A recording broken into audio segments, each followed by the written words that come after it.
What is up, you guys?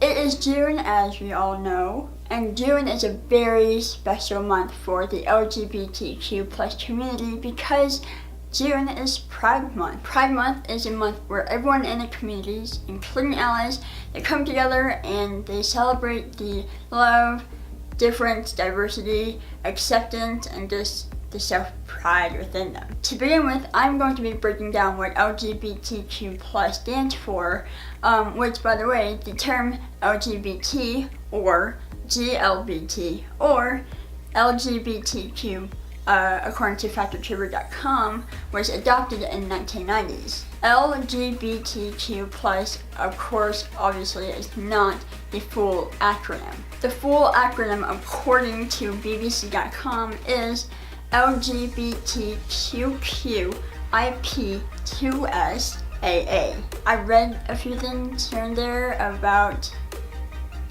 everything that I'm going to be telling you today, and so if I get anything wrong, please let me know down in the comment section below. I don't want to offend anyone, and so please correct me if I am wrong. So, LGBTQ, this acronym stands for lesbian, gay, bisexual, transgender, questioning, queer, intersex, pansexual, two-spirit, androgynous, and asexual.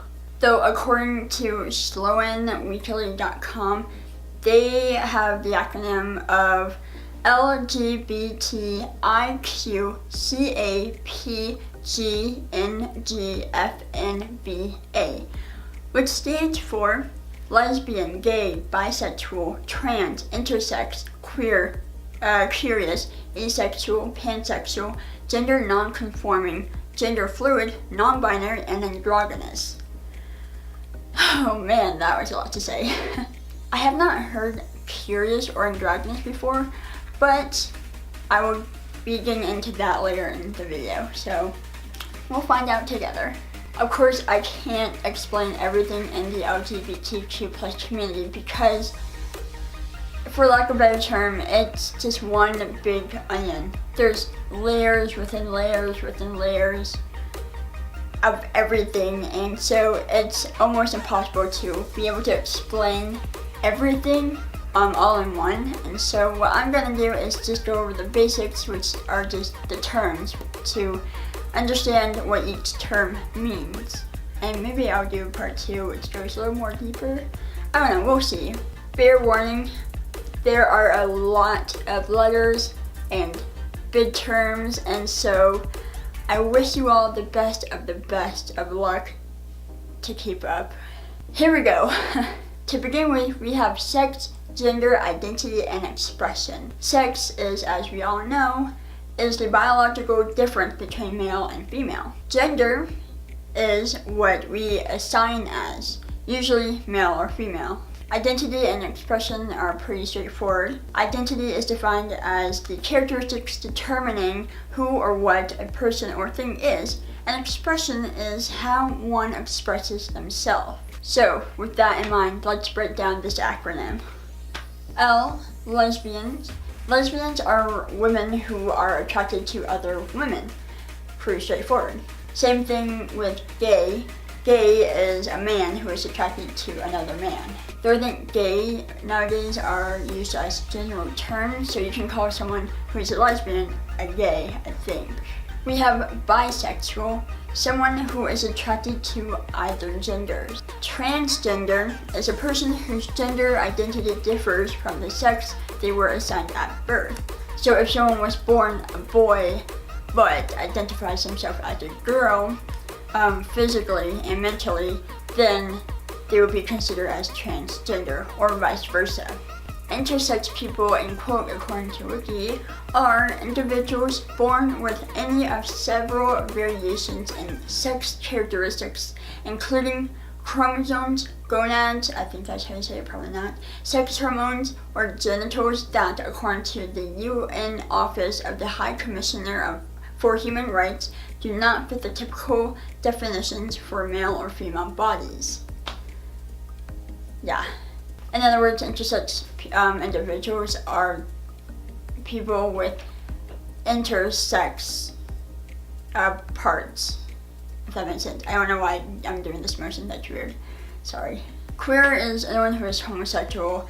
It's a very broad and vague term used for anyone in the LGBTQ community, though depending on the context and the person, it can also be a derogatory term.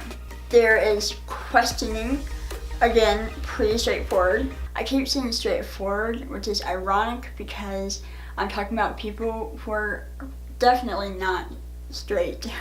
Anywho, questioning is someone who is just trying to figure out their own identity. And from what I've read, the term curious is more or less the same as questioning. It's just two terms, same definition, more or less, I think. Alrighty guys, we are halfway there. I hope you're all still with me. If not, that is perfectly okay because it is a lot to take in. And for those who are still with me, I'm impressed. Yeah, unfortunately, sorry, I just poked myself in the eye and yeah, so if you see this eye red or teary, that is the reason. Okay, yeah, so yes, I know it is a lot and I do apologize. And believe it or not, I'm just scratching the surface of this topic. So yeah, with that being said, let's keep going. We have asexual, someone who lacks sexual attraction or desires for others. There is pansexual. Pansexual is someone who is attracted to anyone despite gender, sex, identity, whatever. In other words, pansexuals are more attracted to personality than appearances. They're emotionally and romantically attracted to someone. For those who are wondering, pansexual and bisexual, yes, admittedly they are very, very, very similar in one another, but there is a difference because pansexual is more broad and open, whereas bisexual looks at two sex, bi, two, yeah. Moving on, we have gender non-conforming, and quote, according to hrc.org, a broad term referring to people who do not behave in a way that conforms to the traditional expectations of their gender or whose gender expression does not fit neatly into a category. So, in other words, if I'm understanding this correctly, someone who expresses themselves as not the gender that they are assigned to, but they still identify themselves as that gender that they are assigned to. Does that make sense? Probably not. I may be stretching this, but from what it sounds like, it just sounds like someone who is a tomboy. So, for example, a girl can dress up like a guy and act like a guy, but still identify themselves as a girl. I'm assuming that is what gender non-conforming is. And again, if I am wrong, please let me know down in the comment section below. See, even after doing lots and lots and lots of research and being surrounded and raised and in the LGBTQ plus community, I still don't know everything. So, yeah. Moving on to gender fluid, again according to hrc.org. Gender fluid is a person who does not identify with a single fixed gender. So again, I'm assuming gender fluids don't identify themselves as neither male or female.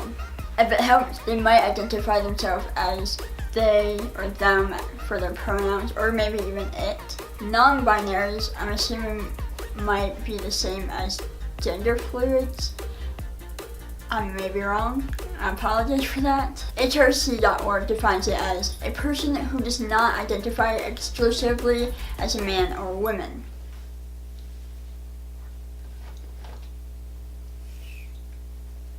They may identify themselves as both, or maybe they won't identify themselves as both.